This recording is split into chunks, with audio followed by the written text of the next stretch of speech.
I give you Schumacher or Colin Keane for the St James's Palace on Field of Gold, would it matter? Would it matter? Can you? What price are you giving me? that's Same price. I've had 2 bets in the Albany. One of them, Jean-Marie Carlberg. That was my sort of one I've missed. Oh, right. Venetian Sun. Well, again, he's clearly a few sandwiches short of a picnic, again, which I empathise with, so I like those kind of horses. But he's finished second to Sozi, to Los Angeles and Jan Bruegel, and he's won the other races when he stepped up in trip. Hello and welcome once again to William Hill's Inside Track, and this is the one I have been looking forward to, and I'm sure you have as well. It's our annual Royal Ascot preview. We've assembled some of the finest minds in the sport to point you in the right direction, so stay tuned, sit back and settle down to enjoy some first-class entertainment and hopefully a good few winners along the way.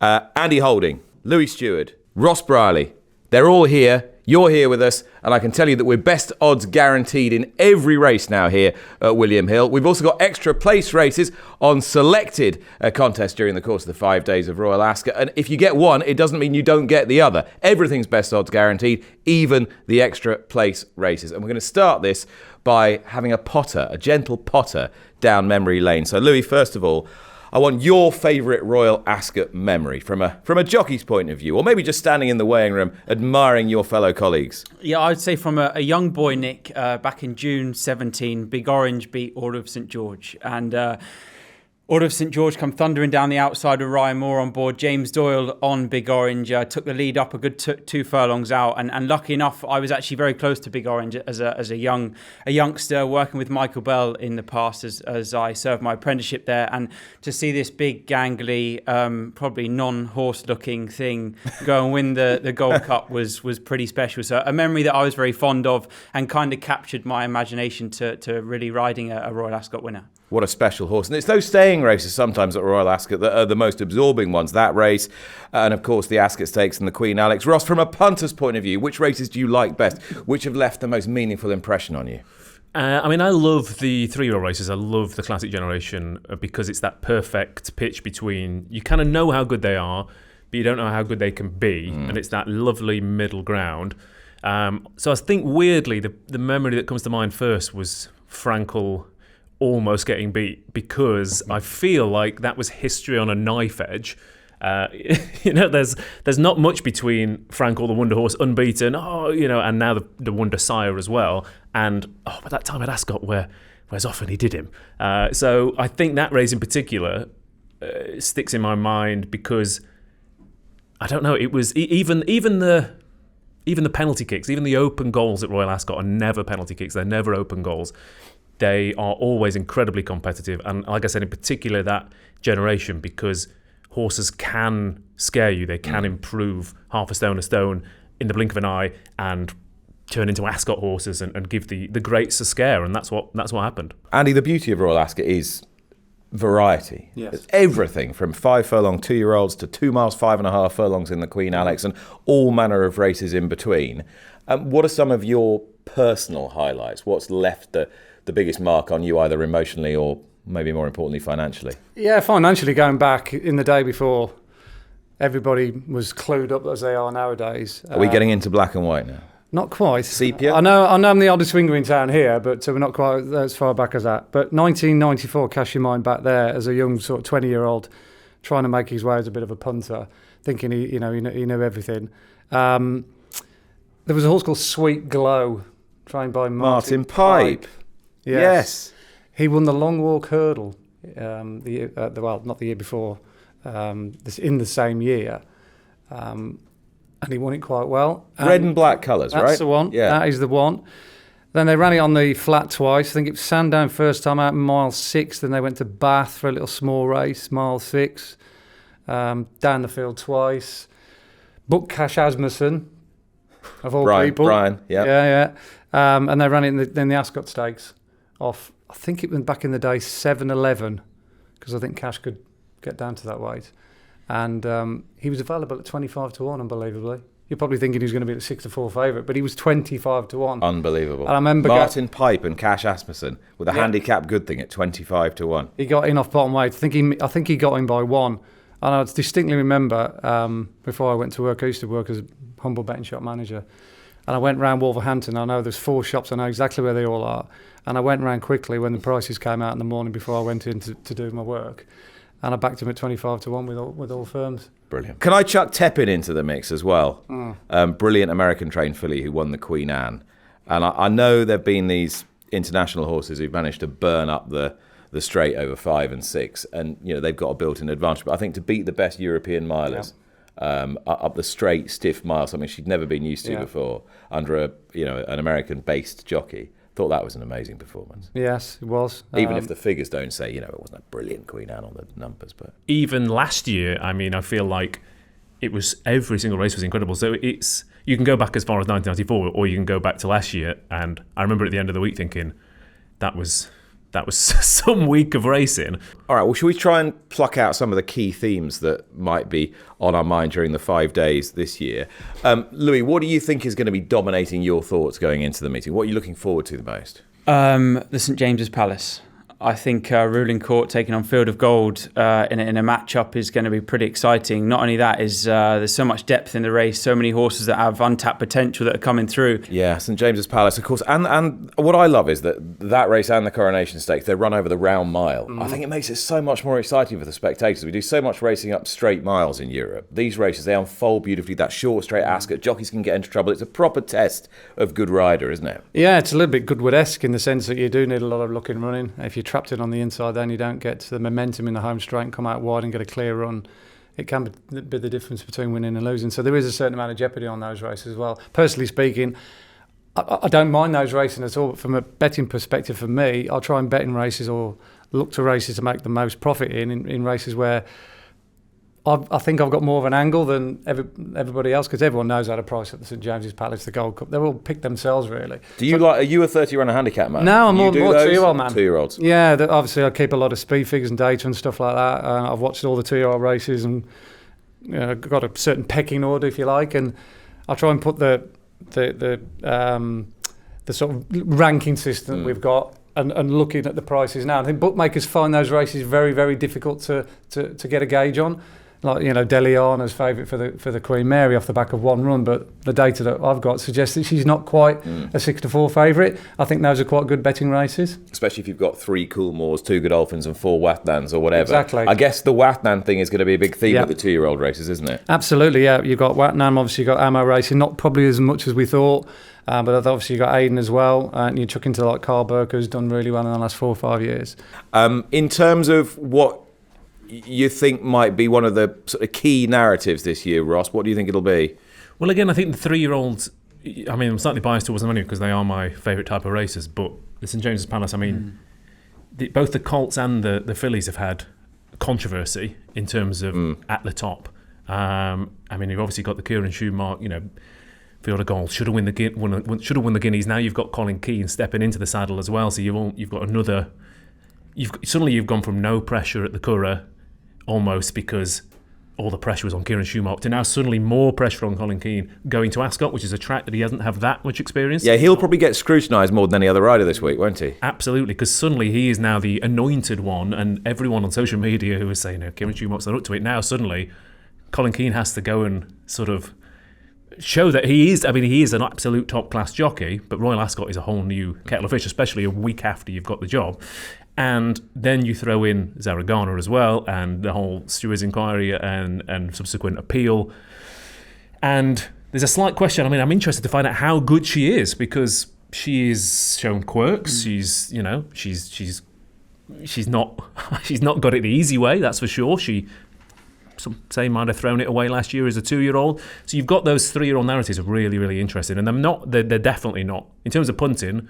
I'll be very excited about those races and then ringing Andy to go through the figures for all the other races and betting on those more. But in terms of sort of, my adrenaline pumping and looking forward to those, it's those races. The Wathnan thing is the other interesting thing as well, because it's interesting that you've got Wathan and Ammo both splashing the cash, but in very different ways. Yeah, can the Empire Builders enjoy success at Royal Ascot this year? We're going to dive into the first day, and the first day, of course, starts with a bang with the Queen Anne Stakes. 1711, Queen Anne thought racing was a good idea in an area of heathland just on the outskirts of the Windsor Forest. She was a wise old bird, I'd say, and the race named after her is a meeting of the first 4 home in the Lock-in Stakes at Newbury. Now, received wisdom, Louis, is that lead artist is going to be improved past by the horses who are making their seasonal debuts, Rosalien and Notable Speech. Do you see it like that or not? He's probably the horse going to come forward the most from the run at Newbury. I see him in the paddock, and okay, look, he'd have done plenty of work going into a Group 1. You can't undercook a Group 1 performer and just expect they're going to turn up to the track and put their best foot forward based on pure ability. I think he looked big, and I think he will come on a lot for the run. I think Lead Artist deserves a lot of credit. He is a very good horse, but I think the way the race was run, Dancing Gemini obviously got first run, and Lead Artist had a horse to aim at. And normally, from a jockey's point of view, when you have something to aim at, you can kind of find an extra gear in it. And I think that's what Lead Artist done. A lot of respect for Dancing Gemini. I did not think he was going to kind of develop into this Group 1 performer on a regular basis, but he has done. I see it Rosalien, Lead Artist, Dancing Gemini. I think Notable Speech will step forward again, but how much improvement is there in him? I'm not too sure. I've got a funny feeling Notable Speech might want 10 furlongs now, but we'll see as the year goes on. What about you, Andy? Yeah, I don't mind this race actually from a betting perspective. Most of the time, I try and concentrate on Ascot form. It's a stiff old mile that, and if you've ran there before, I think it's a massive advantage. Quite a lot of the Queen Anne winners in a bygone era anyway have certainly got plenty of form over that straight mile. I don't mind the Pavilion Stakes as a good trial. I was quite impressed with Sardinian Night when he fought off Docklands. That was a really strongly run race. I can't remember what made the run, and I should know because I've watched the video a million times. But they got strung out in like Indian file. So it was a proper test, and Sardinian Night did well to withstand Docklands, who was obviously a track specialist. There was a big gap back to the rest. Sardinian Warrior.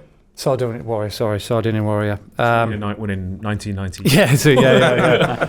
He went on to get beat next time out in France by was it Saucy? Yeah, and he's a very strong stay, as we know, and that was a mile 1 on soft ground. He just got found out, but I think back to the stiff mile, I think it'd be dangerous to underestimate him. And I think Dancing Gemini will come out best in the lock-ins. His time figures this season have been absolutely off the charts. Doncaster is amazing. Sandown was the quickest time we've had in the last about 5 or 6 years for a miler.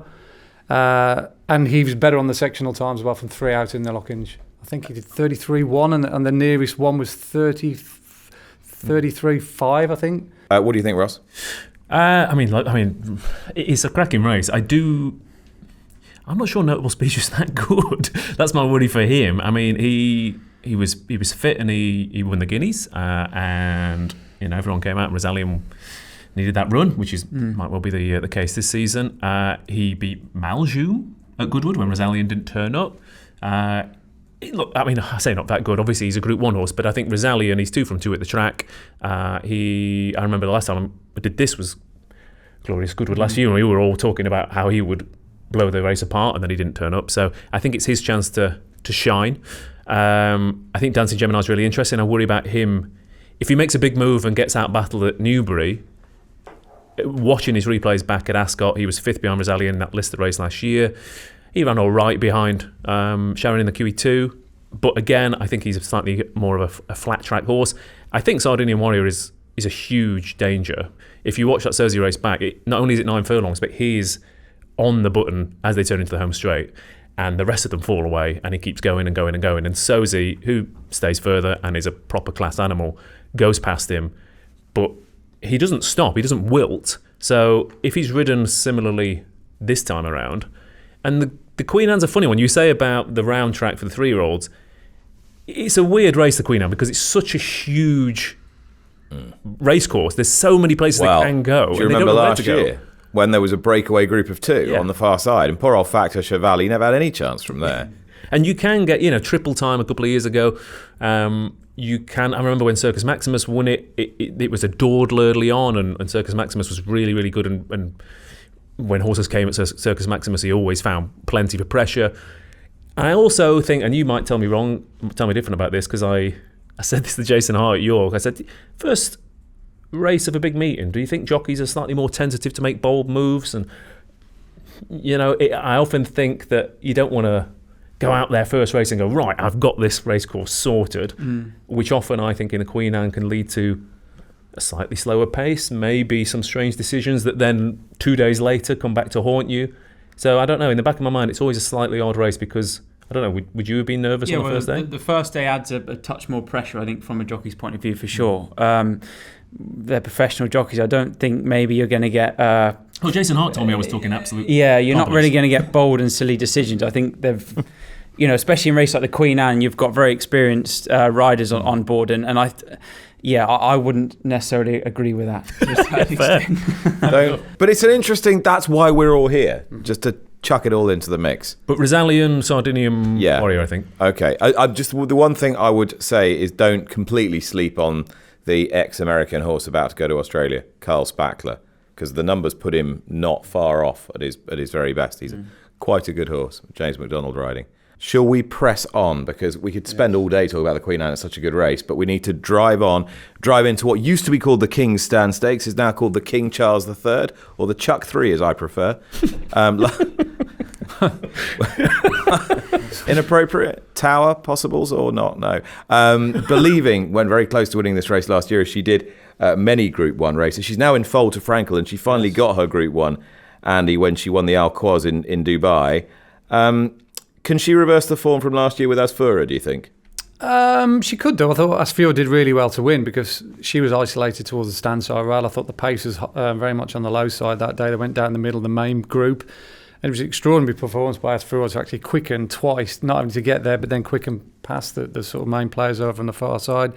She, in turn, dragged Regional along, and he obviously ran really well.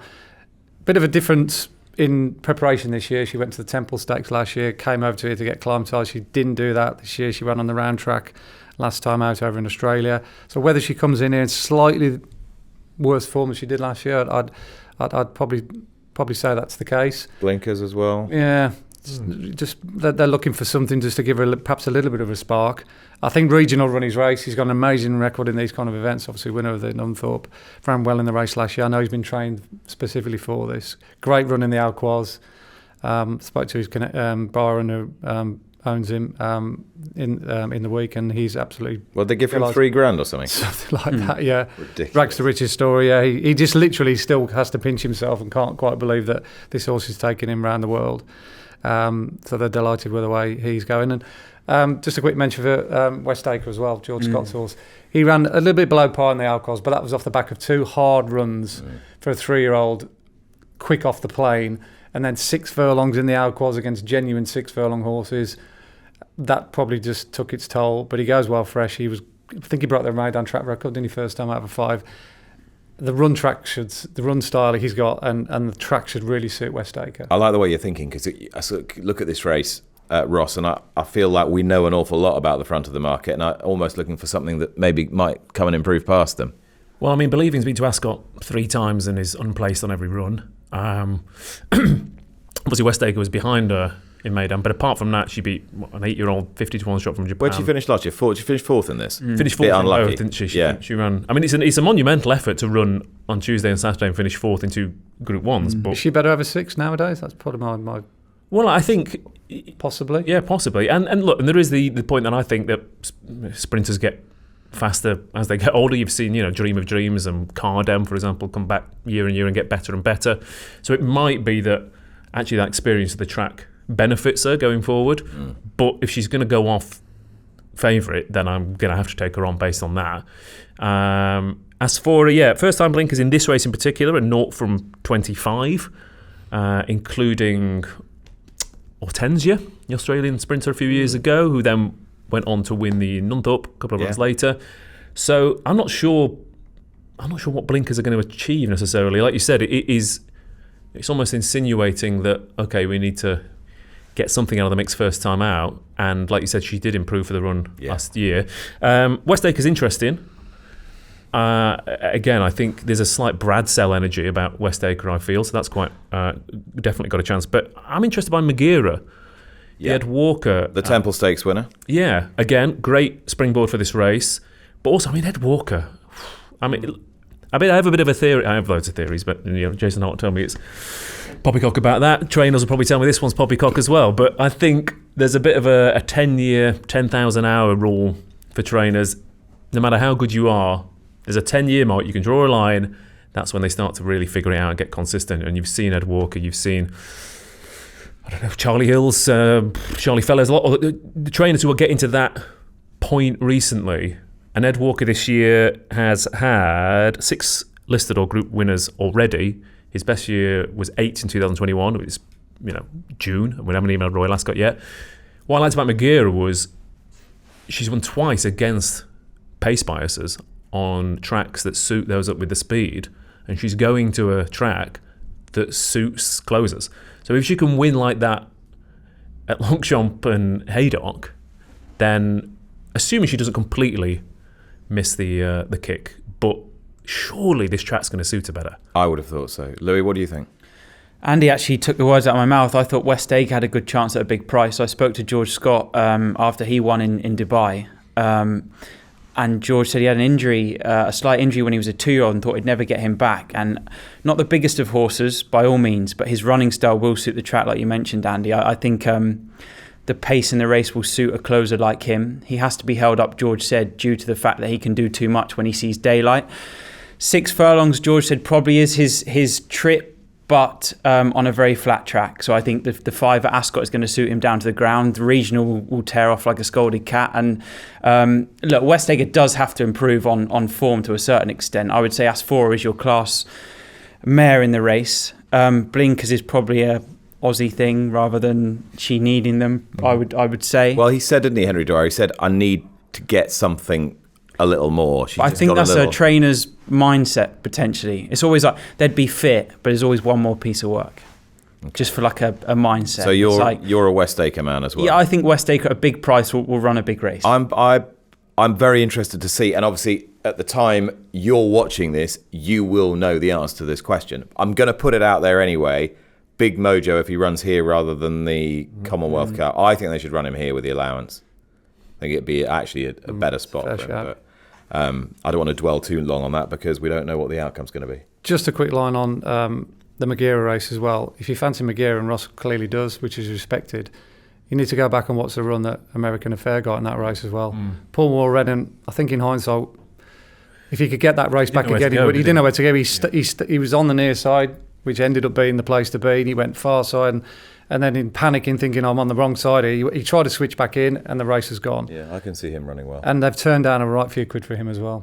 There's been a lot of people trying to buy him. And the York win, of course, has been franked by JM Jungle going Absolutely. on a winning dash. He's very fast. The numbers that we've got are telling us that he's group level. That'd be a great story. American Affair, one to enter into your calculations for the King Charles III Stakes, which is the second of the Group 1s on the first day. We'll have a look at the St James's Palace Stakes. Louis Steward's already kind of shown his hand a little bit here. You think ruling court could confirm the form from the Guineas? I really like him. It's so easy to jump down a jockey's throat and say they should have done this, should have done that. And boy, they did. Boy, they did, exactly. Boy, they didn't spare him. Yeah, I just wanted to touch on Ross. You know when you say Colin Keane now stepping in for the Juddmonte job and etc. And from a punter's point of view, does that now put you off horses, the fact that he's riding them for technically first time for a lot of them? It puts me up. I mean, it's all price dependent, isn't it? But I think if it just puts a bit of extra pressure. It puts a bit of extra spotlight, and also the big thing about the shoe mark narrative I felt in the Guineas was, yeah, he should have won, but he got Buicked. Buick has ridden Newmarket thousands of times. He knows exactly when to kick. It was a great ride on the winner. It wasn't a fantastic ride on the second, and Colin Keane again. So Colin Keane at if I give you Schumacher or Colin Keane for the St James's Palace on Field of Gold, would it matter?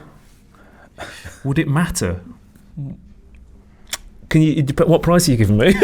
that's same price. From a punter's point of view, would you rather Kieran Schumacher rode the horse or Colin Keane? I would rather Colin Keane, absolutely, because of experience. He has much more experience at the top level. Yeah. But he's only ridden 2 Royal Ascot winners, and suddenly there's a lot of pressure on him in day one. So, look, Colin Keane's a fantastic jockey. Field of Gold is an absolute monster of a horse. I think It's amazing. This is the story. This is the bone the dog can't leave alone, isn't it? They're just like the whole season's going to be like it is, which is, but partly it's strange, isn't it? Racing looks for storylines, and then suddenly this storyline gets more interesting. Are you saying, do you fancy Ruling Court? Does that put you off? No, it doesn't put me off. I was just wondering where you said he had to get to know a lot of the horse for the first time. I think from a jockey's point of view, sometimes it's best not knowing the horse. I think Tom Queally rode Frankel like twice, because Sir Henry Cecil literally just said, keep away from him. He's keen at home. You just ride him on the track.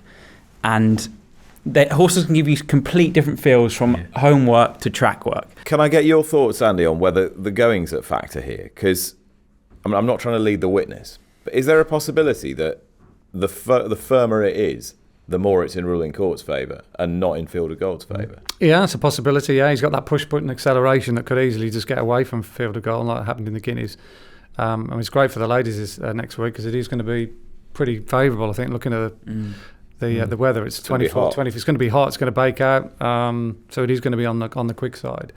But a lot will depend about the dynamics of the race, how it's panned out, where they're drawn, factors we don't know yet. I mean, being a sort of like an each-way man as well, looking for value outside the favourite or the front three sometimes, I couldn't really see anything. You know, the traditional tale that the winner comes from the French or the English 1,000 guineas or the Irish 1,000 guineas. And I think they're probably betting how I'd see the race. I think last year, Brazilian was like 4-1, and it was a bit of a bet for nothing. Whether you thought it could genuinely beat the favourite was a moot point, but it was just the bet to have if you're a pro punter. But Ruling Court's like 5-2, so I mean, not a great lid of juice in that price. But in that regard, then surely Henri Matisse is the wise guy's bet, isn't he? He is, but I don't think he can win. Like, I don't. Fair enough. Yeah, I thought Rosalian could win, but I don't think Henry Matisse can win. Anyway, those are our thoughts on the St James's Palace Stakes, which will be one of the most absorbing races of the week, even if it might not have quite the betting appeal of one or two of the other races. Don't forget, best odds guaranteed every race, and on selected races, extra places as well, and you can have them both together. At this point, Andy, it's the drum roll for the Andy Holding 2-year-old of the day. Well, we've only got 1 2-year race on the first day of the commentary. I want to be against the front end of the market here. Again, I think I've gone overboard with Postmodern. Yes, he won impressively at Yarmouth, but the time was okay, but it wasn't anything special. He's got a very, very short, choppy action as well. His cadence suggests that he's very fast. I'm not sure whether he's an Ascot horse. I'll be very interested to know what Aidan O'Brien's going to run here. He has got a choice at the moment between 3. I'll be very interested if Flushing Meadows comes here, who won at the Curragh the other day, because he's been entered up. And I think the gut feeling was, when he won the other day, listening to Aidan after in his preamble, he said that he was most likely to wait for another race for him or Miss Ascot, but that looks like they might come here. And I was very impressed with it. He beat one of Joe Lanz's that day, who tied in with Albert Einstein. Yep. And he absolutely battered him, and it was a really good figure. I liked his attitude. I think he's quite smart, and I'm quite keen on what's called Brussels as well. He won the same race that Arizona won before he went on to win the Coventry, and again I think he beat a fair yardstick called Kansas, who had the benefit of a previous run. But his sort of stride length and his top speed was very good, and his finishing speed percentage was incredibly good, to suggest that he was very efficient in the back end of the race. He did 33-1 for the last 3 furlongs. And on the same card, James's Delight, the older horse, Group 2 horse, over the same C&D, did 34-1. So he's 5 seconds quicker than a Group 2 older horse from 3 out. So he can operate, and he did it with his ears pricked as well. He's a big price at the moment, so whichever one Ryan Moore gets on, if he goes on one of those two, I'll be interested in those. Okay, so a couple of suggestions. Couple of Aidan O'Brien possibles. We like it. Is there anything else on Tuesday anyone wants to chuck in? If not, we'll ease our way. It's a long week. Just one more in the commentary. I thought Andab was quite interesting. He was insanely impressive first time out. Really strong figure, pulled away, forms worked out. He went to the Marble Hill. First and second were all the way down the rail, and he got in a proper speed. He's a Joseph O'Brien, isn't he? Yes, yeah.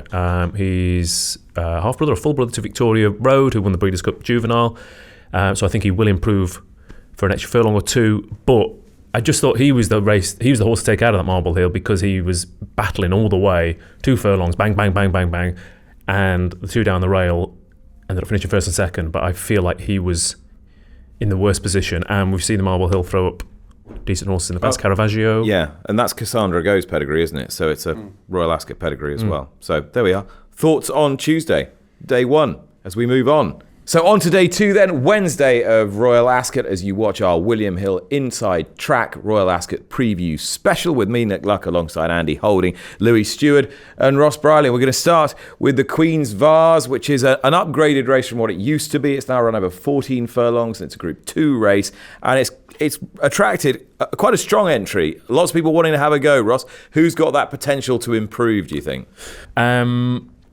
Again, Ballydoyle have the edge normally, given that they can spin a wheel and probably pick a middle distance Group 1 pedigree randomly from 20 their entries. horses are going to keep galloping, and most of them aren't. They're going to keep going, they're going to keep staying. They've got bloodlines that suit this kind of race. But Amalok is the one that really interests me. And I know I think you were at Goodwood when he won last time out. And I mean, halfway around, you thought, is this the same horse we saw last time out? And turned into the home straight. When he got daylight, he just kept going and going and going.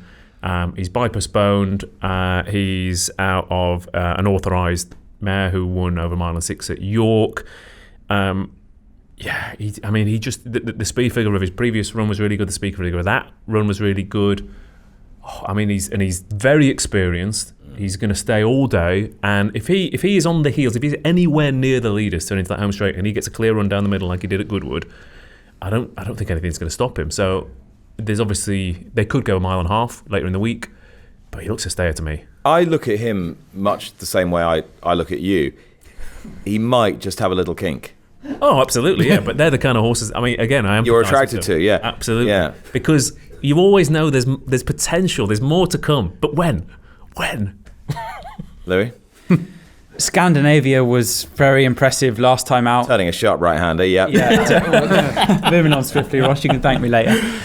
Scandinavia is a justified colt. Looked very good last time out at Navan. Wayne Lorden took the ride. 3 runs previously as a young horse, and kind of probably a horse to me that seemed to be learning on the job. Bred to stay the 10 furlongs very well, and that's what he did do at Navan. Looked mighty impressive, and one that probably, based on pedigree, has a lot more to give. Andy, is the Queen's Vase a race that you like to play in? Yeah, I don't mind it. I don't think about the winner last year in Illinois, but generally speaking, I quite like the untapped potential, as Ross said, with the 3-year-olds. A lot of these obviously haven't been out of the trip yet, so there's a bit of a guessing game. I don't think we've got an Illinois in there this year from the Ballydoyle camp. Scandinavia's a fair horse. I think he was favourite for the Convivial Maiden last year, if I remember rightly. And he didn't run so good in that. But stepping up in trip, he was really good at Navan. Very good time figure, what he did. But Amalok as well, equally. He's done a couple of good numbers. Ross has already mentioned the times that he's done. So I'll be very respectful of him. I can't come up with anything beyond those two at this moment in time. No one's asking for originality. Simply winners. Okay, one of those two. Per many, one of those two then. Top man. Yeah. Excellent. That's the Queen's Vase of Oars. We will move on and have a look at the Duke of Cambridge, formerly known as the artist formerly known as the Windsor Forest. This is a slightly thin looking edition of this, Louis, but it doesn't mean it's not a good betting race. Yeah, for sure. Cinderella's Dream popped out for me. How could she not after her Newmarket performance? Could go off pretty short, couldn't she? Yeah, I'm being pretty generic here and going with a horse that probably everyone thinks the same as me. Loves fast ground. I remember at Maidan when William Buick lost his irons around the bend and had to ride her home with no irons, which was a sight to see. But her performance last time out was just mighty impressive. She looked a bit lazy throughout the race, which I liked about her. But I mean, she's quite a small, dainty framed filly, and I think in the past she's probably had the bit quite high up in her mouth and done slightly too much, but also carrying so much ability she gets away with it. But I like the way she relaxed at Newmarket, and I really think that Ascot is going to be her forte, and I think she will go off very short, and I think deservedly so. Would you agree, Andy? Yeah, really good turn of foot, wasn't it, Newmarket? Very well balanced when she went down to the dip. That side-on profile when the camera followed her down into the bushes, you could see her really quickening through the field. Bit disappointing Addie Maiden when she got beat at a short price, but seems to have flourished since she's come back over here. I think the interesting one beyond the favourite, and I'll just chuck in something from left field, is a horse called One Look, trained by Paddy Toomey. Now, Paddy Toomey is similar to Ed Walker. I think he's one of the most up-and-coming trainers in Ireland. not quite has been on around the block as much as Ed Walker, but so one looks the filly who absolutely bolted up on her debut. Sales race, ridiculously impressive. Yeah, I think it was 6 furlong race, absolutely dotted up, and he's treated like a good horse ever since. Although he's raced her fairly sparingly. She was very good the first day when she won at the Curragh, and then she bumped into none other than Portafortuna last time out. But I don't think there was any disgrace getting beat by a genuine Group 1 horse. And Paddy Toomey as well, if you look at his record in recent times, even though he's had all these good horses over in Ireland, he tends not to come over here.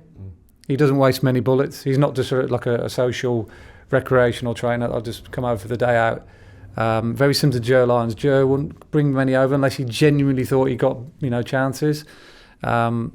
And Paddy Toomey wouldn't have entered her unless he thought she was up to the job. So, yes, he's kind of an intense operator. Absolutely. He doesn't strike me as too much of a recreational character. Not at all. No. I feel like he must hate losing entry fees. Yeah, because you never think, why are you running? There's not much wastage, is there? Absolutely. Just a very pragmatic trainer. The fact that he's entering her here and it looks like he's going to bring her over, that pricks my ears up. So interesting. I think on form, on the numbers up we've got over in Ireland, what she's been doing, she's up to taking on Cinderella's Dream. I'll give Running Lion a shout just because she's an all or bust, really. She either runs horrible or she runs great, and she does seem to like Ascot. What do you like, Ross? Well, again, at Ascot, you start to scrabble around for, maybe this, maybe that, but Ascot form, year on, year out, comes back every time. So the interesting for me is that it is a mile, but past few runnings have favoured horses who've been tried over further and then dropped back. Last 3 runnings, Running Lion was, I think, second favourite for the Oaks when she was withdrawn. 2 runnings before that were won by horses who ran in the Oaks and were proven over further, but then they thought, they don't quite get that far, we'll drop them back. So there was a few on the list, not many are actually running. I mean, Cinderella's Dream has proven she stays further, so that she's going to be hard to beat. Running Lion is another one of those. Probably El Malka's, I can't quite work out how good she is. She'd be the other one on the list. Again, maybe this race at this level, she's not quite 100% top class Group 1 every time, but a stiff mile around here might well suit her. She didn't particularly take to the track last year, but it's a funny one. It's one of those races where I think a lot of horses have got other options potentially, so you sometimes get a slightly strange lineup and it can be won by a funny horse. Like Running Lion is, like you said, last year, I think pre-race she'd have thought, she's got a chance. After 2 furlongs, she thought, okay, she stacked them up, she's going to win this. So it's a tough race. It is a tough race. And I think even tougher now they've switched it to the round track. Also on the round track is the feature race on day 2, which is the Group 1 Prince of Wales Stakes. And it's all the horses from the Tattersalls Gold Cup. The Curragh, the winner, Los Angeles, the second, Anmar, who came there to win the race and just faded somewhat. It looks as though Kalpana's going to be redirected to the Hardwick Stakes, so take her out, and White Birch comes in with an interrupted passage at the Curragh last time. The ground might be a shade on the quick side. Do you see that result being replicated? Yes, personally, yeah. I think Los Angeles is just one of those horses that, because he makes it look so hard, I don't think we quite know how good he is, because he comes off the bridle early and kind of grinds it out. Seems harsh for a horse who keeps winning Group 1s. But you've had your Jan Brugels, you've had your Luxembourgs, you've had your Los Angeles. Ryan Moore is incredibly good on these sort of horses. And he's 5 from 6 on Good or Faster, and the only defeat was in that really good Irish Champion with Economics and Auguste Rodin. So conditions absolutely ideal. Ryan Moore, this is, he'll be in his element here, not only on a horse who stays further at a stiff track, but also he just seems to boss these races. I was saying last week at Epsom, if part of being a great jockey is being in the right place at the right time, and Ryan Moore is always in the right place at the right time. If I was a jockey, I wouldn't even think about it. I'd just go, where's Ryan Moore? I'll just follow him. But everyone else seems to think, well, Ryan Moore's up there, is he? Yeah, I'll sit in 7th. And he's always in the right place. He's got the horse to use the universal bias of pace, and there might not be much pace to join him. But do we try and look outside that Curragh form for a bet, Andy, or is it in there? I think it is in there, yeah. I mean, Mappa Stars would be the other one, with its excellent run over in France last time. Very likely race, and he's definitely going the right way. He hit the line strong over in France. But I liked Anmart's run at the Curragh. He came there to win, didn't he? Looked as though he was going to go by, but that lack of a run and the fact that Los Angeles had already had the run, I think that was the difference. I like the fact that Almart's won at Ascot as well. Los Angeles hasn't, albeit it was on soft ground and it was the back end of the season. I'll take that on board. It's good form, isn't it? So what we like about Calandagan, he's still a good horse. Absolutely, yeah. Look, this is like one of those bets for nothing that I like. If he's going to be sort of in and around the 4-1 mark, let's say, or slightly over, then that'd do for me. I just get the feeling with White Birch, maybe the courage suits him best. He seems to be really good there. That's obviously his home track, and every time he turns up there, he runs his race. He does run well beyond there. He ran well in the Derby as well, don't forget. But he should have won as well for me, or he should have been a lot closer at the Curragh. That was probably a pretty poor ride, you'd have to say. So you wouldn't want to totally throw him out the window completely, but I suspect Anmart is probably the one to be with, given the way that Owen Borrow's horses are running at the moment. So one Los Angeles, one Anmart, Louis. I like Map of Stars. I thought the run last time out in France was very impressive. Some probably said he could have got a bit closer. I think the track will suit him a lot better. They like him, don't they? I think he's really smart, yeah. And like you say, there's a few in this that only kind of look that they grind it out. White Birch is very consistent at this level, but is he quite good enough to get his head in front? I think Map of Stars is a horse with untapped potential on a track that I think is going to suit him. You're quite friendly with the Doyler. Yes. He's been quite looking forward to riding this horse. He likes him. Yeah, he likes him. All right, well, there are a few thoughts on Wednesday's feature race, the Prince of Wales' Stakes. Have we got a 2-year-old? We have. There's a couple of 2-year-olds, actually. Queen Mary and the Windsor Castle. Windsor Castle a little bit more trickier, but we'll get onto that in a second. George Scott runs a nice filly called Stayer, who won first time at Yarmouth. Now, the sort of trend this year is George's horses have come on for the run, these 2-year-olds. Most of that have finished mid-division have improved, the likes of Commander's Intent and a few others. But she managed to win first time out. She's the only one that's won first time out. I wouldn't say he fancied her for his life at Yarmouth, but he thought she'd go well, and it was a well-contested field. There was lots of words out for plenty of others, and she quickened by them really quite well. The time figure was very good. Her stride was good. I think her top speed was 43 miles an hour, which, having looked at all the sort of top speeds for all the 2-year-olds that are running at Royal Ascot this season, that's one of the highest. Finishing speed percentage was good. Back-end sectionals are good. I'd be disappointed if she doesn't get on the right side of the draw, that she'd run really well. And George has inherited a horse off Dylan Cunha called Gaga Mate, who won at Catterick about 2 weeks ago, and again did a very, very fast time based on our numbers. And this is going to run in Windsor Castle. Windsor Castle, okay. Yeah, it's going to avoid all the big guns in the Coventry and the Norfolk and go for the Windsor Castle. But if the data is right on him, and he's got an incredibly long stride for a fairly small kind of stocky horse. I think he was over 8 metres his stride length, which is up there with the likes of Charles Darwin and Humidity. I think he's quite a good horse in the making, so I think George will be quite hopeful that he'll run well in the Windsor Castle. Anyone want to throw anything in for the other races on Wednesday? Yeah, Queen Mary, Spicy Marg, Mm-hmm. Michael Bell's filly, looked very good at Newmarket. There was a lot of talk about her before she run. Have you ridden her? No, I haven't ridden her. I'm actually too heavy now, unfortunately. So, Spicy Marg looked very impressive at Newmarket, handled the track superbly, and a filly that looked, to me, really racy, knew her job, which most of Michael Bell's do. When they've got ability, they tend to go and do bigger things than probably what people expect first time out. She won off a big price that day, and I think by Star Spangled Banner, she gets a lot of her speed from the dam side. She could be very competitive in that. She was supposed to go to the Mary Gate, but skipped it. I was slightly worried that there'd been a hiccup. Was it just a decision? I'd say a decision, yeah. I'd say a decision. Yeah. Why would you not run at Ascot?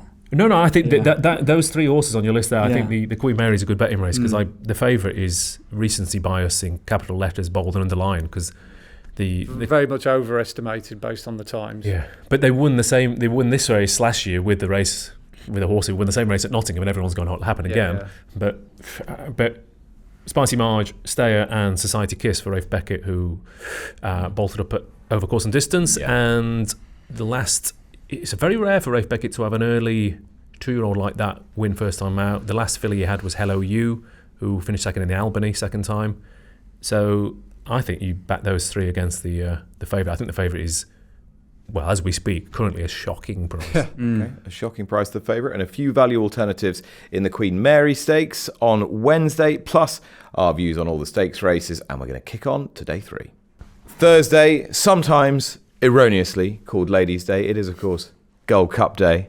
What do we got this year? We haven't got a Kyprios, but we have got an Illinois, last year's Queen's Vase winner. Should Illinois be favourite, or should it be the French rising star Candelari, or perhaps the old-timer Trawlerman, who found only Kyprios too good in this race last year? Or will our panel look elsewhere? What a terrific race it is, Ross. It always is, no matter whether there's Kyprios or no Kyprios. I love the Gold Cup. But what's going to win?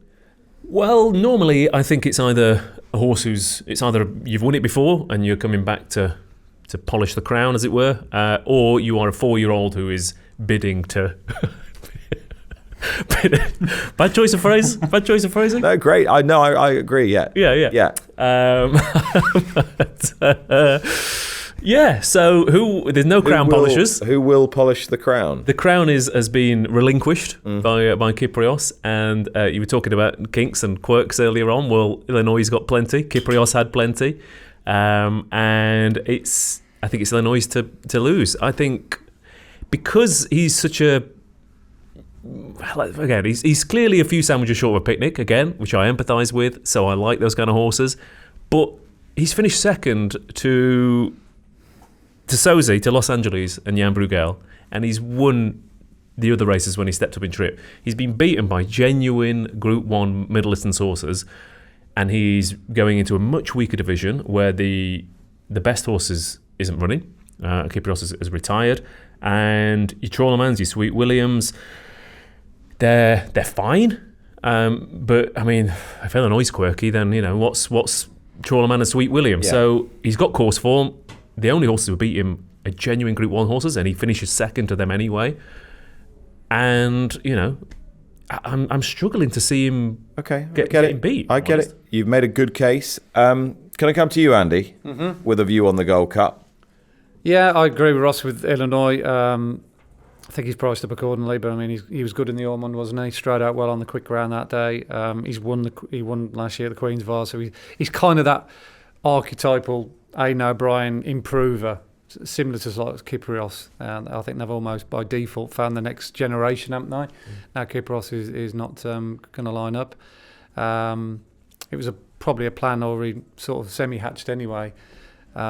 So yeah, I think he'll probably win. But look, I think Sweet William is a good alternative. He's got just as good form on quickest ground than he has softest ground. Looking at our data anyway, 2 of his best times, one of them's been on good to firm, one on good to soft. He wouldn't have been suited by the Yorkshire Cup over mile 6 when they went really slow. It suited Rebels Romance. He actually ran okay, didn't he? Yeah, absolutely. Yeah, it was a perfectly solid run. But his record at Ascot is 3.33.2. So, again, if you're looking for an each-way bet to nothing, he's pretty much a play-spot banker. All right. And Candelera, having watched him just on videos, no data attached to this, he does look a bit of a lummox, as Ross would say. He's a big unit. He's almost like a giraffe. Like, he hits the ground really hard. So I think the quicker ground might not necessarily favour him. Well, I mean, he won the race that he won was won by Vizirabad as a 6-year-old, and then he came and just got pipped by Stradivarius, I think. So you get the feeling that Candelari might run well this year, but give him another year or two, and there's so much to grow into. Yeah. So he'll get better. Be the first test of that newly upgraded Group 1, won't it? Louis, do you see it as simply as Aidan O'Brien brings forward another high-class middle-distance horse to staying races and mops up? I think this year it's going to probably suit a horse with a touch more speed. So Illinois, going around Chester would have sharpened him up a touch and probably puts him in the position to be hard to beat. I do agree with that. I think Trawlerman is an out-and-out stayer, as is Sweet William and they're horses that just grind it out. And, I don't think they're going to get an easy time on the front end. Most jockeys will probably have the same idea of being up on the pace this time round. Trying to find something out of the woodworks. Yashin, that is now in the hands of Michael Bell, change of scenery from the Harrington's yard, ran against Kyprios a few times over in Ireland, and very impressive last time out with Callum Shepherd on board. he could just be a horse that now he's had a change of scenery, which most horses do when they go into a different box, a different yard, travel overseas. It brings a little spark out in them, and I think Yashin, maybe at a slightly bigger price, could be competitive. Michael Bell to have another big week, the man who handled your buddy Big Orange. Exactly. There we go. Some interesting thoughts then on the Gold Cup on Thursday. Best of the rest. Should we do 2-year-old first? Have we got a 2-year-old race? Is it the Albany? Is it on the Thursday? I lose track what comes away now. Norfolk, I think. Yes, we're getting to Charles Darwin. So Norfolk minus outfielder. Real shame that. It is a shame. I saw that video. I mean, again, we're just going off visuals rather than any data to go on. But God, you've got a track record to go on. It's unbelievable. But no, Charles Darwin, he's a fair specimen. He is. Proper beast? Proper horse, yeah. Size, scope, presence. His data's extremely good. He switches off in his races, but he's got a really good turn of foot for a big horse. He uses himself really well. His stride's one of the longest I've recorded. I've looked at the race IQ and made a note of. So, yeah, I think he's going to take quite a bit of beating. All right, in Norfolk. Charles Darwin in the Norfolk. Yeah. Guys, for Thursday, chuck us a few ones in from left field. Plenty of 3-year-old races again, so I do like Thursday. I think if Giselle ran in the Ribblesdale, obviously all eyes were drawn to the ding-dong battle in the Oaks up front. I think if you watch back the replay, Giselle was unlikely to win from where she was. Yeah, and the thing is she didn't have a ground, and they declared I think she's a fast ground filly. I'm sure she is. And because she didn't seem to have that harder race, I think it's potentially a nice springboard for her if they do go. And obviously, I mean, it's normally O'Brien Gosden in this, isn't it? So I think if Giselle goes, she's got a massive chance. And then my favourite race of the week, which is the Britannia, or the who's going to Hong Kong handicap. Yes, exactly, yeah. Well, the first 6 will be going on. First 6, absolutely, yeah. But then do no good. Yeah, pick your price tag. Yeah. I mean, it's always a blinder, partly because of what I said at the start, is that these horses, you've got horses racing off 90, 91, 92 who are group horses, and there's 10 of them all turning up in this race, all with a stone improvement to come, and there's loads of exciting improvers. I think the best handicapped horse of this kind of generation probably won't get in, which is Wicked, who's probably too low off 85, but I mean I had a short list of loads, but I think Labotte and Port Light out of that Cosmic Year race will be interesting. Consolidation and Fifth Column have got good form together, and Fifth Column looks a big improver and won well in the Esher Cup. Fort George should have won by half the track at Goodwood last time out, and I think he's a proper Ascot horse. But Taroom, you thought I was going to say it, didn't you? Has he just stolen your thunder?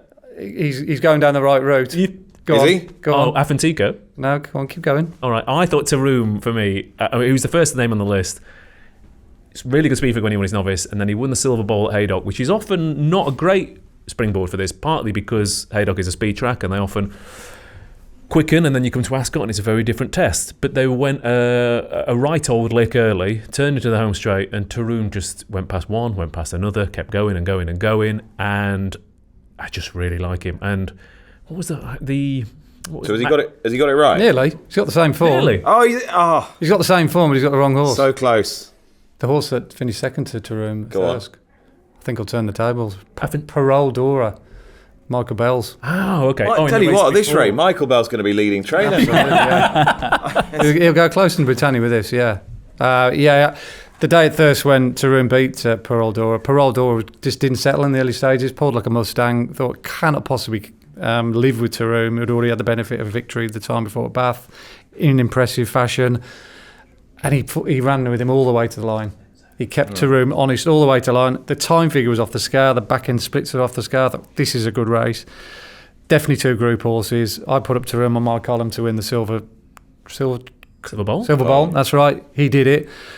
So I was rubbing my hands thinking, well, Parole Dor, he's definitely the one to be win the Britannia. And I actually was at Chester Race a couple of weeks ago, and I just happened to bump into Michael Bell, and I asked him about Parole Dor, and he just said Britannia handicap. Did going there without a run. The Saeed bin Surah horse win at Chelmsford the other day? Arabian Story, very fast time. Got rated 97. He loves an Ascot handicap, does Saeed as well. And actually, just one more as well, which might is this today? The Hampton Court, is that today as well? Yeah. You fancied King of Cities, didn't you, in France last time. I did. You can put a right line through that. Held up, slowly run race. All the high drawn numbers had no chance, and he was one of them. If he goes to the Hampton Court, it's one of my favourite, because he's from that Ascot family. He's the Ascot family. Inisherin, Cape Byron, Triple Time. Yeah, it's the Ream 3 family, isn't it? That's it. Absolutely. Hampton Court is run over 10. Yeah. I don't know if I'm 100% Michael correct. Bell got a runner in No. He hasn't. Yeah. He hasn't. We'd have to have a super Yankee. Yeah. That's right. But I believe Tornado Alert, that was sixth in the Derby, could ran all right. be running in the Hampton Court. Okay. Ran all right. Yeah. Horse with bags of speed. Okay. By Too Darn Hot, yeah? Yes. Okay. Right, there's a few suggestions. Quite a nice little interesting bag of all sorts for Thursday, I think you'll agree. As we press on to Friday, where you have the luxury of not one but two races run at the highest level. And the first of those is the Commonwealth Cup, which looks like it's going to be a huge field. I think it might be the biggest field ever assembled for this. And you're going to get a pretty heavy favourite if he turns up in this in Shadow of Light, the champion 2-year-old from last year and the Guineas third. We'll also be joined by the French Guineas runner-up Jonquil, dropping back in trip, first run at 6 furlongs. A Babouche and Whistle Jacket and Ides of March, and a whole glut of horses more who are probably more sprinting specialists. Well, I don't even know where to start with this. Andy, I suppose it revolves around Shadow of Light and just the simple class play. Absolutely, yeah. I mean, his Guineas run kind of went overlooked a little bit. But again, if you just looked at the date and the way he quickened, and he's looked at his stride length and his cadence, it was telling you that he's not a miler. Was he turning over very fast? Turning over very, very fast. Incredibly quick. He had, a cadence of a 6 furlong sprinter. So he could just blow them apart. Absolutely, yeah. He just could be a totally different gear to the rest. And, he was keeping strides with Field of Gold and Ruling Court. And he did it on the wrong part of the track, as it turned out. So you've got to say that the bookmakers have got him probably about pegged right. Yeah. Babouche, she's a nice filly, going the right way. Disappointing first time out at court, got the job done well next time out. Massive improvement from first run to second. Whether she's quite good to beat Shadow Light, I have my slight doubts. Of the other fillies at a bigger price, I don't really know what to quote them, but I think she's in and around the 25-33 to 1 mark. Is time for Sandals. Oh yeah, the Harry Eustace. She's she's a nice filly. Yeah, she was so unlucky last year. She should have won the race at York. Lowther. She was desperately unlucky that day. Didn't get a clear run. Ran well in the Fred Darling. Didn't quite get the trip, I thought, and just got outrun by a nice horse in France last time out. Again, not quite getting home, but I think the straight stiff six will suit her. And she's a big price. 33 to 1 filly. You were going to say Lady with the Lamp. That's it. Right, sorry, we're coming up with different alternatives. We'll leave that one for you, Nick. Go on, Louis. Who's going to win the Commonwealth Cup? Shadow of Light. Yeah, no doubt about it. I think his class kept him in the race at the Guineas. Horses that don't really stay, if they are that good, they can somehow find an extra gear and keep up with the pace of horses that are true milers. And like you mentioned, I think he was on the wrong side of the track. I don't think he quite handled the dip as well as a few of the others did. And a track like Ascot is really going to suit him. Whether dropping back to 6 furlongs is the right idea, but if he does handle 6 very well, there's so much more options for him than 7 furlongs. So I'd say on a stiff track like Ascot, Shadow of Light should take all the beating. There's 8 proven pace pushers in this race, even over short distances. I think it's going to be run at a very, very searching gallop. And that's the official term, proven pace pushers. Proven pace pushers. I like it. Triple Ps. I mean, look, I don't think, despite the fact that we keep breeding for speed, the fact that our sprinters aren't that good confuses me every year on year. So I do think the milers are better. I mean, he's a half brother to Earthlight, who was very, very quick. Advertised Perfect Power, Inisherin, all won this after being tested over a mile. Little Big Bear went very close, similar type. I think he's gonna take a hell of a lot of beating. Despite the big field, it might be, as our old friend Lord John Budden used to say, bigger the field, bigger the certainty, that kind of thing.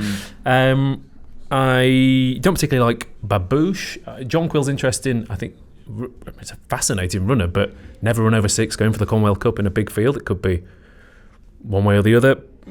Big price that might run all right was Diablo Rojo, who might go for the jersey, possibly. Second in the Pavilion Stakes. Yep, to Big Mojo, and 4th behind Jonquil at Newbury. Just gets going too late. But if they do go a mad gallop, you've got a horse who will probably be better over 7 at a stiff 6. I think he will run on. We'll have extra places surely because there'll be 408 runners, won't there? So whatever the extra places, he'll finish 1 place outside. Yeah, I thought there might be 20 runners or more potentially. The Coronation Stakes also takes place on Friday. It's a great shame. I feel that She's Perfect isn't running here and goes to the Diane instead, or went to the Diane instead. And of course, we lost Lake Victoria, who was so impressive in the Irish Guineas, but we still have Zarigana. And I guess what we also have, Andy, is a filly here who will divide opinion. She'll be the classic, you either love her or you really don't, won't she? And at short odds as well, Zarigana. Yeah, she just wouldn't make any appeal to me. It's a kind of race I'll probably walk away from, similar to the St James's Palace, really, from a betting perspective. Love to watch it, from a lover of horse perspective, but very rarely do I get involved in these kind of races. So I could take it or leave it with Zarigana. I thought it was the right decision for her to get the race. There was sufficient interference for unfortunately She's Perfect to get demoted. And she's obviously got a brilliant turn of foot. And I think she has a run style that suits Ascot, Ross, won't she? Because she likes to obviously come out wide and look for a bit of space. So provided she gets a draw accordingly, somewhere in the middle to wide, then she should be able to slingshot the field. Ross? Yeah, I mean, she's obviously got a few quirks. It's possible that, given her breeding, that it's partly down to the fact that she's going through a pain barrier that's slightly uncomfortable to her. I think she'll be better when she steps up a couple of furlongs. It's a shame. I think She's Perfect and also Bedtime Story. I would like to see both of those come back, especially after Bedtime Story outwon the Chesham last year. So it's going to be a bit of a thin opposition against her. So I think she'll probably win, but I'd be looking for a slightly better run from Simmering. That's the only one who might outrun her odds. She's a bit in and out, but she was in the wrong position at the Curragh last time out. She was stuck down the middle of the track when it was a slow pace, and again 1, 2, 3 down the rail all the way. She was down the middle. You take that Guineas form, the 1,000 Guineas form, and she's not going to be far away. She'll probably be 25, 33s, and she'll probably stumble into a place, and that could be an angle. Course form as well. Louis? I think the favourite, the way she kind of runs her races off slower paces in France should be more suited to a more English run race, I would have said. I think she has to quicken from a long way back, and when you've got French horses quickening in front of you, She's Perfect basically got the run of the race last time out. The clear winner and the best horse was Zarigana, I thought. She's Perfect obviously ran huge, there's no doubt about that, but did she just kind of run one of them races where everything fell right? Zarigana is your worthy favourite, and I do think she's a top class filly that will be more suited by an English style run race. Okay. Chantilly Lace is another one just to mention, not necessarily for the Coronation. If she does run here, I'd certainly have a look at her, because I thought she ran really well in the Guineas. She didn't handle the dip. She's quite a big, tall, gangly filly. She's also entered in the Ribblesdale as well. There's a possibility she might go there. She's actually bred out of a 1.5 mile winning dam, so more likely go up in trip rather than stay at the mile. But I want to get with her next time out whenever she runs. Yeah, and the fact that Rafe Beckett was prepared to run her in the Guineas first time out this season probably tells you all you need to know about what he thinks of her. So there's a few ideas for the 2 Group 1s on Friday. Anything else to chuck in the mix on day 4? I was chucking the 2 run, haven't I? Yeah, of course you have. This is the Albany, isn't it? Day 4? Yes. It is the Albany, yes. And I guess what it is? I've had 2 bets in the Albany. Is one of them trained by Carlberg? That was my sort of one I've missed. Oh, right. Venetian Sun. I think the winner will come from Venetian Sun, Fitzella, or Gold Digger. Fitzella was very impressive off the front at Haydock. I always think it's quite a difficult track to make the running at. She beat quite a good filly as well. She did, and the time was exceptionally good. She was unlucky at Ascot. I think she was the best filly at Ascot when she ran there first time out. She got a little bit of a mid-race crisis and then picked up again and hit the line very strong. But her data from Haydock is exceptionally good. I've backed her at double-figure odds, and I've also backed Gold Digger at double-figure odds. Jamie Spencer rode her like a good filly at Yarmouth, and she quickened really impressively. He just literally just flicked her, and she just latched on and went by her opposition as if they were standing still. 1 ease down, still recorded great data. I think she did 31 and change for the last 3 furlongs there, which is extraordinary, really. I think she's very smart. I think Phoenician Sun is the other one who's chucked in a big number. I'll be stunned if one of those three fillies don't win the Albany. And so will Ross Brierley. Yeah, well, I'm going to have to back Phoenician Sun there to make up for it. But yeah, she was really impressive at Carlisle, a track which, again, all trainers have their own sort of favourite tracks, and Carl Burt does like to send a good one to Carlisle every now and then. And then the other race on the day that we're interested in is if Pina Sonata runs in the Sandringham. She bolted up at Wolverhampton and then went to Leicester the other day. She finished first at Verse of Love last year, who might also run in that race as well. James Fanshawe trains her. She just keeps putting in good numbers in low-key races. She's clearly a listed / group horse, and I think she's rated 93 or something. Yeah, she's handy. Yeah, I liked her. Louis? I'm all in on Zaragana that day. All in. That's it. Zaragana, Shadow of Light, double. Exactly. Just quickly going back to the Sandringham, I was very impressed by a filly of William Haggis's the other day called Supermodel.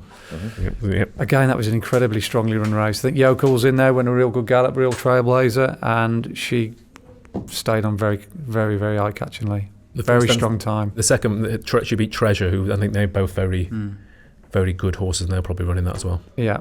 Okay. So there you go. Alrighty. Well, those are our thoughts for Friday, and we'll kick on to day 5. We're here already. Right, day 5 of Royal Ascot. You're watching the Inside Track William Hill Royal Ascot preview with me, Nick Luck, alongside Andy Holding, Louis Steward and Ross Brierley. And of course, our feature race on the 5th and final day is the Group 1 Queen Elizabeth, the 2nd Jubilee. And I think it's fair to say, Louis, this is a slightly more interesting sprint than the King Charles III on the Tuesday, maybe slightly more competitive as well. Did you have a way of attacking it? Inisherin, I thought he was very impressive last year. He's got bags of speed, like you mentioned, Ross. He ran in the Guineas as a 3-year-old, dropped back in trip and showed us all how good he was at that level. And a track like Ascot suits him down to the ground. And I really think the race will be run to suit a horse like Inisherin. I really, really like him. There's a horse I always used to mention last year, Elite Status, in the same colours. A big, weak young horse early on in his career, and then kind of developed into this stronger sprinter that really come to hand. And his Newbury win was very impressive with Clifford Lee on board, and he could be one that could nick a place for sure. Ross? Yeah, I think that might be the key form line. Obviously, Merchant Navy's the only winner in the last, God knows how long, without any course form, and obviously he was a bit of a flyer in from Australia. So it's a big ask for Lazare, I think, as impressive as that horse was. Inisherin, course form, absolutely rock solid, should be favourite for me. Elite Status, but Flora Bermuda would be the other one I would throw in, who's been another big Watnan purchase. She Looked a bit quicker, didn't she, at York? Yes, and she'd find trouble in a Buddhist monastery. She cannot buy luck. This filly, everything goes wrong. She's always in the wrong place. She was in the wrong place at Haydock. She was in the wrong place as a 2-year-old here at the track. And again, it was very low draw rail bias at York, and she was on the rail and then switched to the middle, headed Inisherin, and Inisherin battled back because he had the rail. We're not going to mention prices, but she will be much bigger. We'll get extra places, and I think she'll win a blinder. Okay, Flora Bermuda. What about you, Andy? Same as Lou with Inisherin. Very impressive with his winning the Duke of York. Obviously, Royal Ascot form over the C&D in the Commonwealth Cup. Just looks the right one. Obviously, we don't know the draw, which makes life difficult trying to predict how the race is going to pan out. Over a week in advance. Same with the Wokingham on the same day. But providing he gets drawn on the right side, he's going to take a bit of beating, I would have thought. There shouldn't be a side bias, should they, in the draws? They tend to go down the middle. Last words. Yeah, but do you think that's just... I think that's pace bias in these sprints. I don't think it's actually track. By the time you get to Saturday... it's usually down the middle on the Saturday, isn't it? Yeah. But again, a lot of this stuff is self-perpetuated, isn't it, as well? Because people think that's the best side, so we all go. Yeah. Everyone goes down there, and then of course that rail's favoured because half the field are running face first into the wind off of the rail. So that is part of the fun and the pain of Royal Ascot is where we sit now, trying to predict 5 days in where the best place to be will be. Exactly that. So big nod to Inisherin and his Duke of York victory in the Queen Elizabeth II Jubilee Stakes, which is the feature race on Saturday. Honourable mention for Flora of Bermuda as well. It is a really good, strong race with the likes of Lazat and Kind of Blue in there as well, giving it a bit more ballast than perhaps the King Charles III has got earlier in the week. What else is happening on Saturday? I feel it in my bones that you've got a Queen Alexandra pick for me. I wish. Yeah, I wish. Probably whatever wins the Ascot Stakes, that's usually the best guide. You've probably got the Chesham winner. I'll be against the favourite there, big time. Trianor. Again, very, very slow time figure when that won at Newmarket. Basically quick enough for 2 furlongs. Everyone's gone, wow, but there's no substitute at all. We're looking to take that on. If Humidity was to run in that, and he doesn't run in the Coventry, and goes over the 7 furlong trip, I'll be wanting to get with him. His data from when he won at Newbury is good. 3 or 4 winners have come out of that race already and won. And George Scott runs one under the radar in the Wokingham called City House, who won a couple of races over in Bahrain during the winter, very impressively. And he had a nice little float up at Newcastle the other day over 6 furlongs, didn't get the clearest of runs, ran on the wrong part of the track, and his work has been very much geared around the Wokingham, so he could go well at a nice price. What's William Haggis's horse? He used to be with Stout, he called in the Wokingham. Thunder. He's also in the Royal Hunt Cup as well, or was, which is bizarre. Wokingham for me. It's got to be Wokingham, wasn't it? It was the most Wokingham performance I've ever seen outside of the Wokingham, wasn't it, in Newmarket? I mean, how you drop a horse back from 10 furlongs to Newmarket and come from sort of last to first twice, I mean, he's remarkable, wasn't it? He's got to have a huge chance, I think. Yeah. Huge chance. Symbol of honour in that I liked. Did you? Yeah, Charlie Appleby's horse. I think very raw still. I know it sounds silly to say he's very raw, but he only just wins.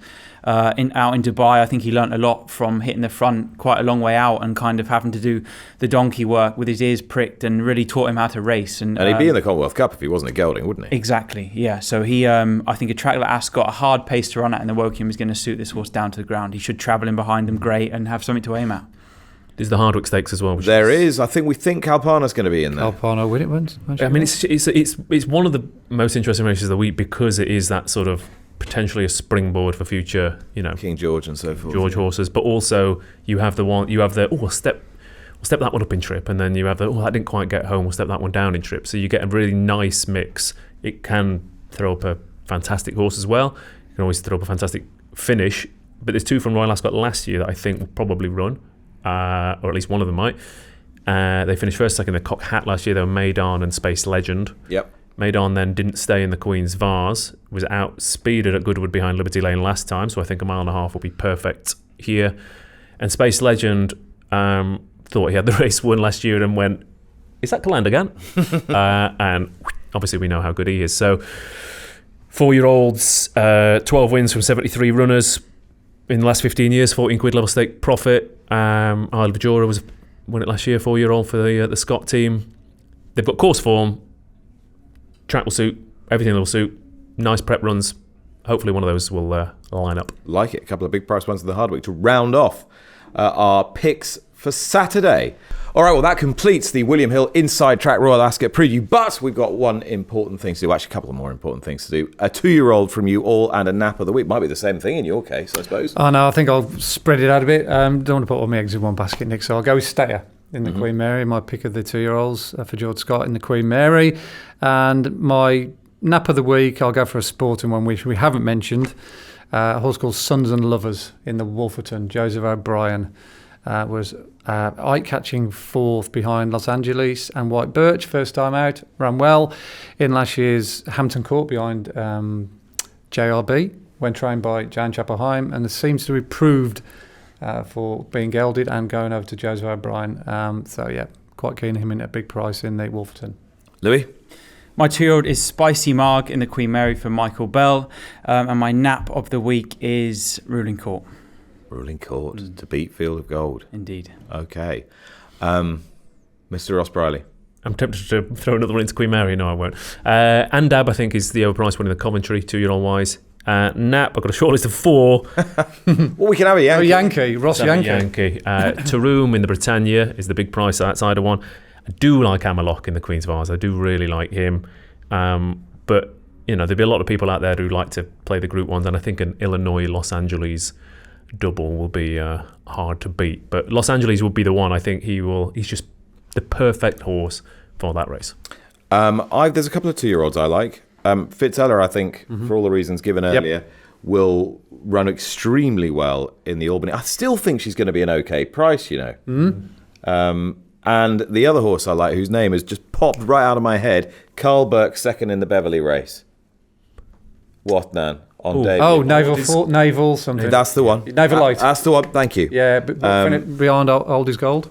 Spot on. Spot on. Yeah. Exactly. And that's very good form coming through from that Ascot race. Would have beaten Old as Gold pointless in another couple of strides. That was a good time as well. Yeah. That was another one close up towards the top of the pecking order. So I think they'd be my 2-year-olds. I think cool. probably Los Angeles the nap of the week. Boring, but I think it might just control the race. All right, that brings to an end this edition of William Hill's Inside Track. Thanks to Ross and to Louis and to Andy. You're going to enjoy Royal Ascot. What do you think of our picks? I'm sure you've got plenty of your own. If you have, pop them in the comments there-ish. And we'll be reading them all during the course of Ascot Week. In the meantime, you need to know and need to be reminded that William Hill are best odds guaranteed now on every single one of the races during Ascot Week. And we have that selection of races which are extra place races. And if you have an extra place race, you still get the best odds guarantee as well. So William Hill, bountiful as you would expect during Royal Ascot Week. Have a wonderful 5 days. We'll see you on the other side. Hope you enjoyed the show. If you want to watch previous editions of this show, William Hill Inside Track, then click the links on the screen. Don't forget, please gamble responsibly. 18 plus. We'll see you next time.